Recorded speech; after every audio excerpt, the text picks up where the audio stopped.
This is going to be a video tutorial on how to access the developer tools in the Waterfox web browser.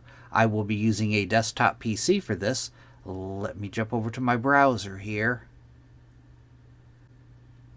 I have the Waterfox web browser opened up now.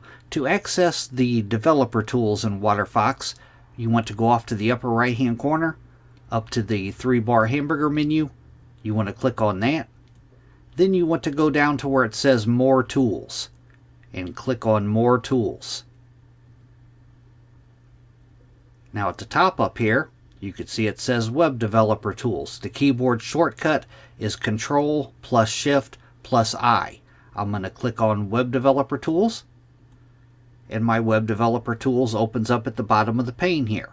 You could stretch out on this.